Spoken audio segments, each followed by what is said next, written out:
Ladies and gentlemen, esteemed colleagues and honored guests, thank you for joining me today as we delve into a critical examination of the ever-evolving political landscape of Turkey. Our focus would be on the complex relationship between Turkey's shift towards authoritarianism and corresponding trajectory of human rights within the nation. The significance of this analysis lies not only in the academic importance, but its real-world implications for the targeted groups facing systematic human rights violations, persecution, and dehumanization. As we embark on this exploration, we will shed light on the deliberate strategies employed by the Turkish regime, targeting specific groups with a precision that extends beyond mere political opposition. Two characteristic cases we're going to be focusing on: Kurdish movement and the Gülen movement. Understanding these cases, their narratives, and the mechanisms of their persecution provides us with essential insights into the authoritarian turn in Turkey. So my basic interest is not only talking about human rights, but also connecting that topic with the political system of Turkey, which is in a big shift, and many people are ignoring that. So I propose that critical elements such as human rights, the rule of law, separation of powers, checks and balances, free media, fundamental freedoms, and independent judiciary are essential for categorizing a nation as a democracy. Presently, Turkey falls short of meeting these criteria. So, moreover, I oppose the idea that achieving a regime change in Turkey, so getting back to democratization, rule of law orientation of the country, is very hard to be achieved through democratic elections. So what is democratic elections? We have two different approaches in political science. One is based on the minimalist democracy definition, which assumes there is a democracy in a country if we have elections. But the problem with that definition is we have a lot of countries, they do have elections, but they're not democracies. Russian Federation, for example, Venezuela, or Belarus. So those countries, they have regular elections, but nobody expects, when Putin is a candidate or Lukashenko is a candidate, that they're going to lose the election at the end of the day. So the same thing is happening in Turkey right now. So I want to bring evidence based on human rights violations that Turkey is not a democracy anymore. So, ladies and gentlemen, as we explore Turkey's recent political evolution, two parallel processes have unfolded, reshaping the nation's governance.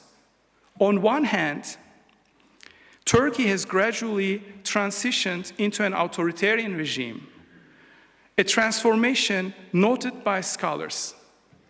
On the other hand, the political system has shifted from a parliamentary model to a Turkish-style presidential one, signaling a departure from democracy norms or democratic norms and rule of law. So Turkey is moving away from democracy. The consensus in the literature is clear. Turkey is no longer a functioning liberal democracy, but rather a hybrid regime. Sorry about that. I'm not used to that kind of stuff. So normally I'm just teaching as a regular professor, and I don't have that kind of good technology, guys. Sorry about that. So I talked about the consensus in the literature. So people gradually understand something is wrong. The picture is like, we see Turkey meeting with European leaders, with NATO. Turkey is part of NATO. Turkey is a European Union candidate. Turkey is a fancy country, showing itself as a very democratic, accepted in the Western world, that kind of country. And this is just a fake. Right now, it's not anymore the case. So the crucial moment happened in 2013, started to change the Turkey that we used to know. So during Gezi Park protests, where Erdogan felt his authority was challenged, the government's response set the tone. Peaceful opposition faced force, paving the way for a decline in democracy. The next key event in the same year, 2013, so 2013 is an unlucky number, right? So just a joke, but 2013 was a really, really unlucky year for Turkey. The corruption scandal happened in 2013, in December. So that scandal involving Erdogan's family and officials was a very significant milestone. The next key event was a huge impact. This move tightened the grip on media narratives, branding journalists as terrorists. That happened for the first time in Turkey. Okay, that happened in smaller scales in Turkish politics. Like 1 or 2 journalists were accused of committing terrorism or supporting terrorism, but not in that massive amount of journalists. Like we're talking about hundreds of journalists being jailed, being persecuted. So Erdogan's tightening grip on power, the breakdown of alliances, and the abandonment of former associates underscore the erosion of democratic principles in Turkey. What started as an optimistic trajectory towards democratization throughout the EU reforms and Turkey becoming gradually gradually a stable democracy, human rights records of Turkey were getting better and better every single year, started in 2019 up to 2010, even up to 2011. We see a gradual increase in almost everything. Turkey was becoming a real democracy. There was hope over there. So that's why the European Union gave Turkey the status of a candidate and decided to start accession negotiations. It was not random. It doesn't happen every single day that the European Union does that to other countries. That was a really important momentum.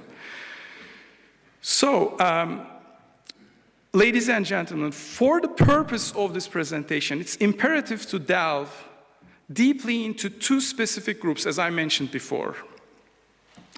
So, the Kurdish movement and the Gülen movement, and how the collective punishment for those 2 groups occurred and have been still occurring. It's still a process. We're not talking about past. It's still going on. So while acknowledging the challenges faced by various segments of Turkish society, the focus on these 2 entities provides a concentrated examination of the regime's intensive efforts to suppress dissidents and consolidate its power. So, the Kurdish movement struggles with Turkish supremacist nationalist discourse aimed at assimilation and marginalization and a narrative construction that portrays the Kurds as a threat to Turkey's national unity. So the Turkish government is basically saying that being a Kurd and speaking their own language, having their own culture is a crime. And it's a very bad thing for Turkey's national unity. So what national unity are they talking about? It's the Turkish supremacist national unity. It's not a civic identity, which is giving all citizens a certain identity, which is based on rules and norms and a common future. Like in many countries, we're in Belgium. Belgium has that kind of identity. Canada, Australia, a lot of countries have a civic identity, not Turkey. Turkey's identity talks about Turks in an ethnic, racial concept. Turks coming from Central Asia, replacing the indigenous people in Anatolia. This is the main history that the students learn at school.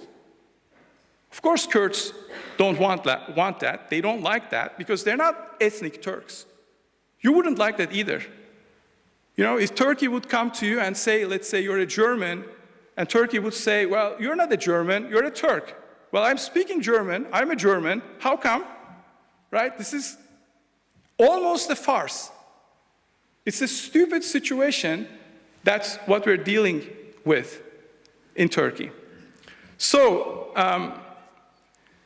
by portraying the Kurdish movement as a danger to national cohesion, Erdogan's regime lays the groundwork for justifying repressive policies, and here it comes.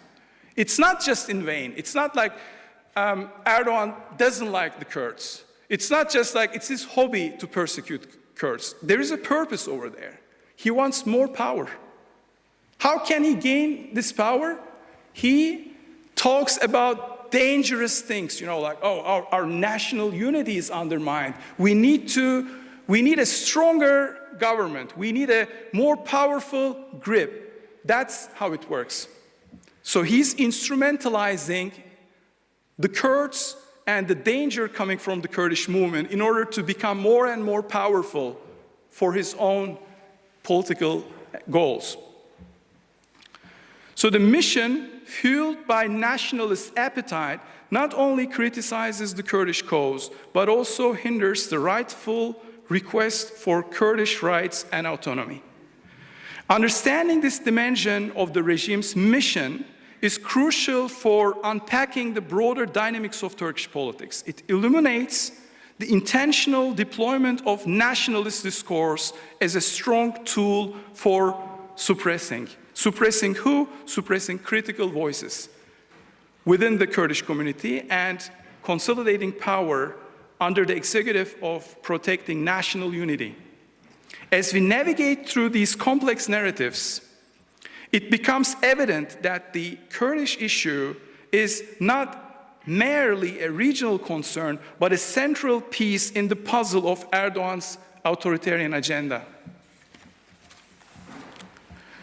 As we delve into the complex or complicated dynamics of the Kurdish movement's persecution, it is essential to underscore the gravity of the situation by examining some alarming numerical data. So the good thing is we talk about it, about the content, what's going on.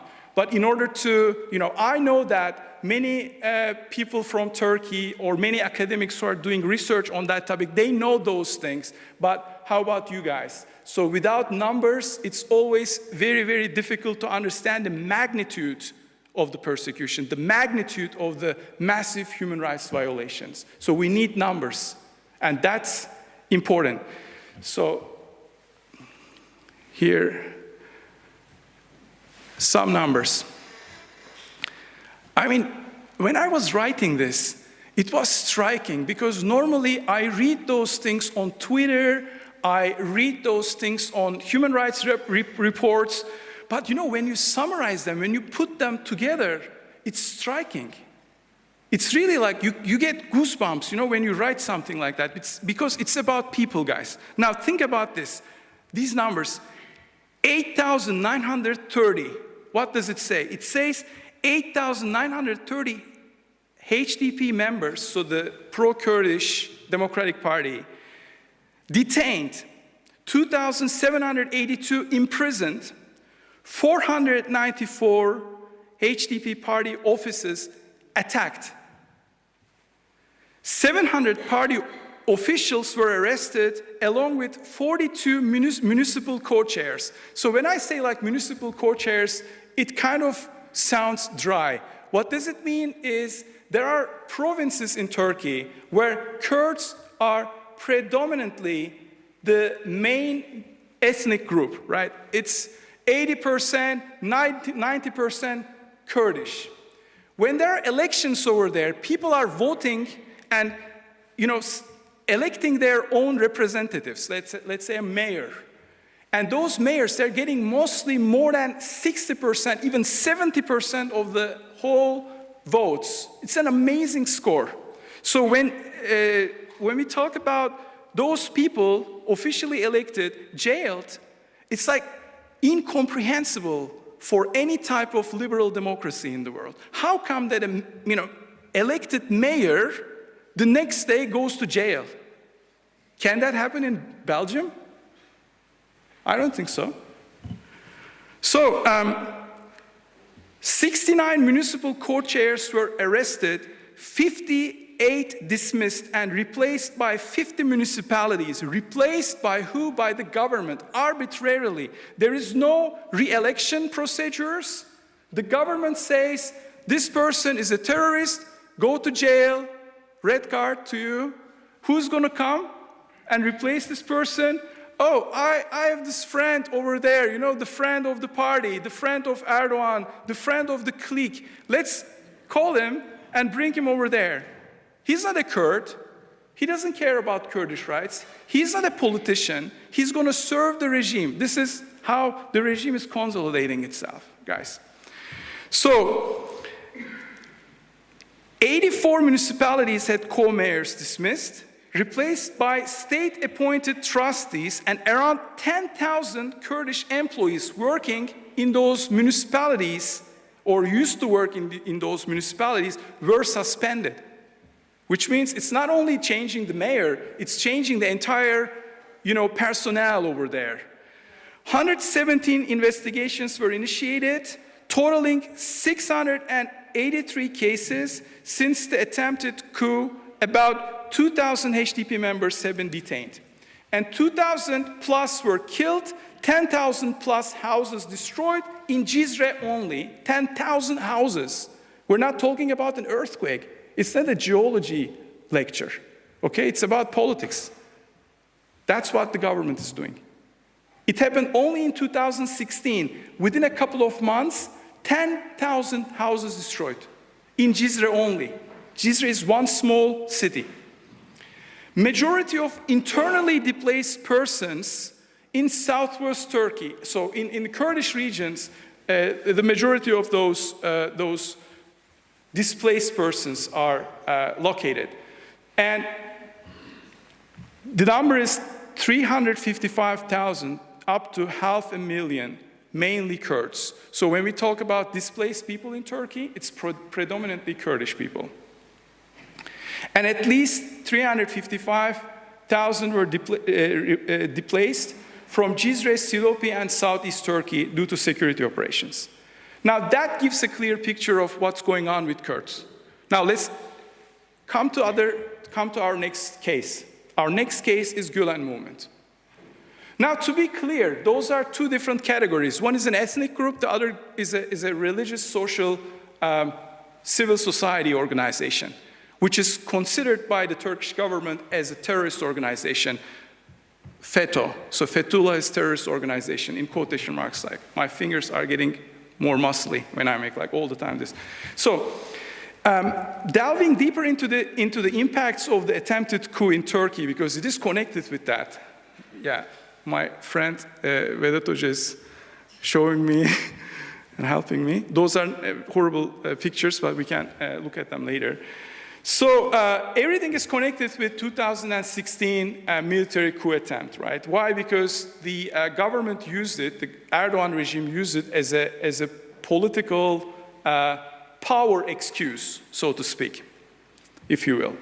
So the Gülen movement, led by the exiled cleric Fethullah Gülen, was once an influential socio-religious movement with a substantial presence in various sectors in Turkish society. Individuals affiliated with that movement worked in education, media, bureaucracy, and judiciary. Why? Because they were Turkish citizens, okay? Very simple fact. You can't, not my personal opinion, it's a generally established, well-established approach in any kind of if you study at the university law, maybe in your first couple of months, you will learn that principle. So belonging to a group only cannot be considered as a criminal action. Case closed. I mean, you don't need to talk about anything else. You can talk about individuals, though. Let's say, let's say you belong to the group, and you commit something, like you commit a crime. bribery, conspiracy, anything, even capital crimes. You're belonging to this group. The group has nothing to do with your criminal action unless there is evidence proving that. So in Turkey, what's happening is when you belong to Gülen organization or you're sympathizing with that organization, you're automatically a terrorist. So this is really insane, sounds really not logical, but it's happening. All right, so good, no, I'm going to get 5 minutes, Mr. Chairman, because other people, they had a little bit more time. So, okay. Don't make me use Erdogan's methods, okay? Don't make me use Erdogan's methods. Otherwise, I'm going to use Ernest. Okay, I'm just joking. Good, okay, let's come to the numbers, okay? So, what happened with the Gülen movement, okay? So those numbers are also very striking. Now, I give you a number, it's hard to believe it's real, but you can check it. Google it if you don't believe me, okay? The number is 2.5 million. What is it? It's not the lottery that the person in Turkey won, okay? It's not the lottery big prize. 2.5 million individuals in Turkey who underwent criminal investigations following the 2016 military coup attempt. Guys, is it possible 2.5 million terrorists in a country? I'm just asking this simple question. Is it logical? Because if there is even like 100,000 or 1 million, you can achieve your goal. You don't need more people. 2.5 million, it's like unbelievable. 170,000 public servants dismissed through unconstitutional decrees. This is also insane. Another number, 8,000 academics. I am one of them. A couple of colleagues here in this room, other examples, who lost their positions at universities without any evidence that they committed anything like crime. 400 jailed journalists already. Right now, there are plus 400 journalists are in jail in Turkey. So another really interesting, very interesting number I want to mention here. So Turkey has taken extensive measures resulting in the removal of 2,745 Turkish judges from their positions, judges, without any criminal investigation, and 2,204 were in the criminal judiciary. Those judges were in the criminal judiciary. And that makes approximately 36% of all judges in Turkey. 36% of all judges, the government wakes up one day and out of the blue, they say, oh, you know what, we understood, they were actually terrorists. Hey, they were working, they had been working for the government, for the judiciary for 10 years, 5 years. How did you hire them if they were terrorists? How did you realize right now, out of the blue, overnight, that they're terrorists? Okay, this is insane. Another number, 7,899 police officers were purged. Imagine, those people, they are considered terrorists. They had weapons, they had power. It's the law enforcement. It's not a joke.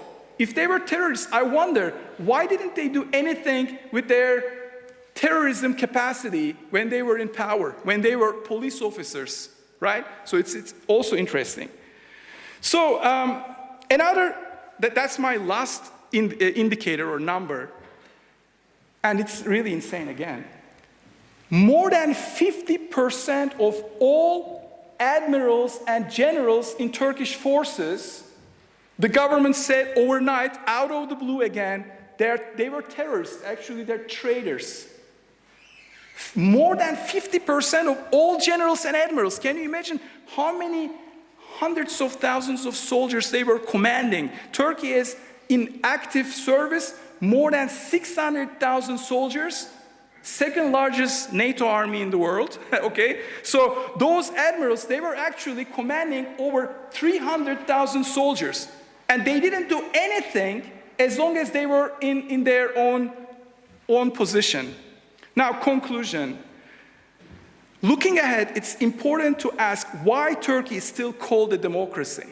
This is the whole message I want to give you today. Why do we call this country still a democracy? Okay, it's a fragile democracy. It's a backsliding democracy. Don't give me any adjectives. Why still using democracy for a country like that? So the lack of a precise definition is the main problem, because we political scientists, we know what democracy is. But most of the people, the laymen, they have zero idea what democracy is. They think, oh, there are elections, as I mentioned in the very beginning of my presentation. There are elections in Turkey every 4 years. And opposition is very competitive. We see that, they won Istanbul municipality, Ankara municipality. They have zero idea about theory. And our job is we need to talk about those things more often. And I don't want to torture you more. Thank you very much for your interest. And I'm looking forward to your questions.